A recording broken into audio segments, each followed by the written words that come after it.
Assalamualaikum warahmatullahi wabarakatuh. Selamat malam dan salam sejahtera untuk kita semua. Malam ini saya bersama dengan Kanda Laude Ibrahim sebagai narasumber kita pada malam hari ini dengan tema manusia dalam terminologi Quran. Begini Kanda, ketika Quran berbicara atau menyebut manusia, Quran menggunakan banyak istilah. Ketika menyebut manusia, ada an-nas, ada insan, ada al-basar, ada ins, ada bani Adam. Namun malam ini kita coba batasi saja cuma dua, yaitu dua item, basar dan insan. Perbedaan istilah ini tentu butuh penjelasan sehingga kita memiliki pemahaman kolektif tentang apa konteks atau makna di balik penyebutan manusia yang berbeda-beda ini. Saya persilakan. Ya, terima kasih. Assalamualaikum warahmatullahi wabarakatuh.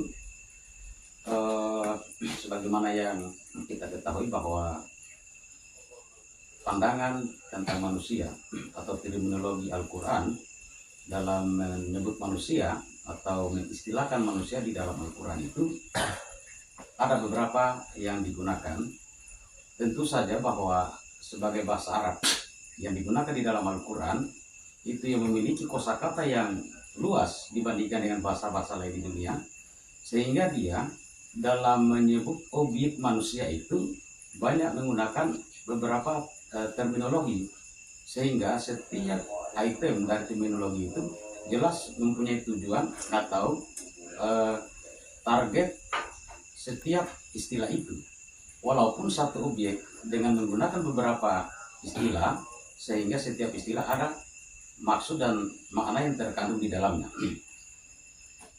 Pada malam hari ini mungkin kita mencoba mengeksplorasi dua istilah utama dulu yang kita kenal di Al-Quran itu.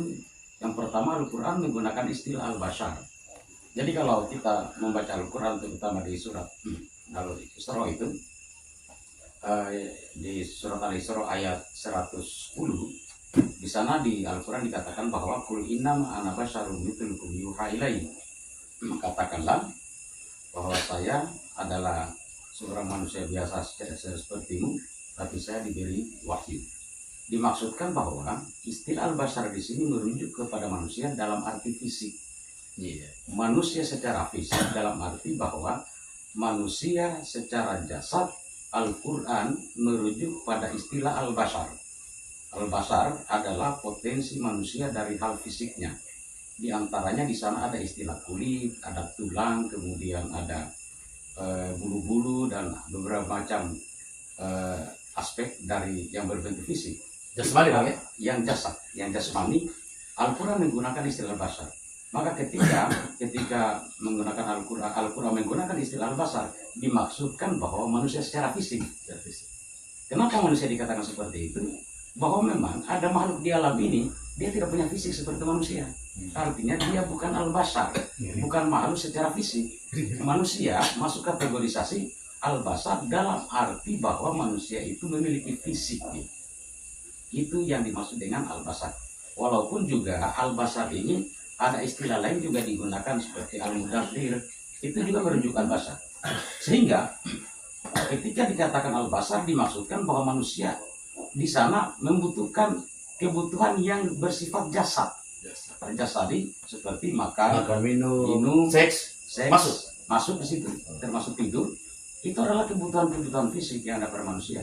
Makanya ketika kita mau menjadi manusia secara basar, maka kebutuhan fisik itu tidak mungkin dilepas.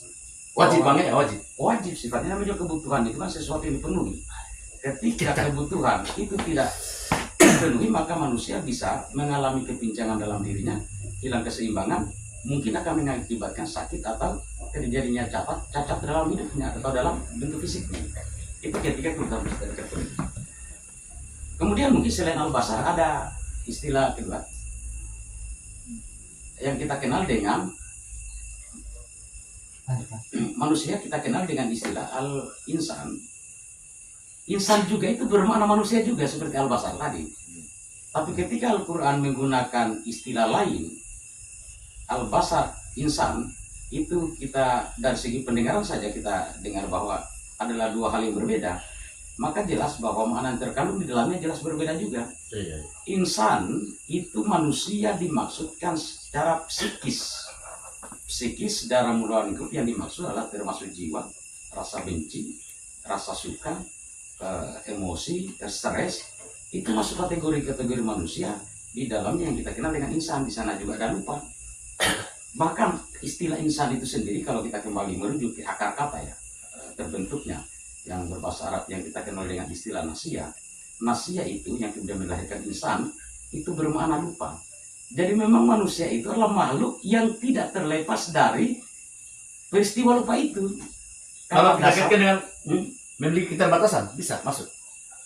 secara keseluruhan memang secara istilah itu jelas ada batas-batas kemanusiaan, dalam arti ini adalah ruang lingkup kejiwaan. Mungkin ada lagi yang lebih jauh dari itu, roh ya. Tapi untuk istilah insan ini dia masih pada lingkup kejiwaan tadi, termasuk rasa benci, rasa senang, rasa suka, rasa stres. Psikologi juga masuk ya. Dia psikis. Artinya secara kejiwaan manusia. Nah, maka dari konteks inilah kemudian manusia memang tidak bisa lepas dari marah, tidak bisa juga lepas dari cinta. Maka cinta itu tidak bisa dilarang, adalah sesuatu yang manusiawi. Dan ketika dihilangkan dari diri manusia, artinya menghilangkan kemanusiaan kita itu sendiri. Dalam arti sudut pandang insan tadi. Kira-kira begitu. Ya, terima kasih. Saya kira itu penjelasan dari Kandalo Ibrahim sebagai narasumber kita pada malam hari ini untuk manusia dalam teknologi Quran ini kita batasi hanya dua istilah. Nanti tiganya akan kita lanjutkan pada part 2. Terima kasih.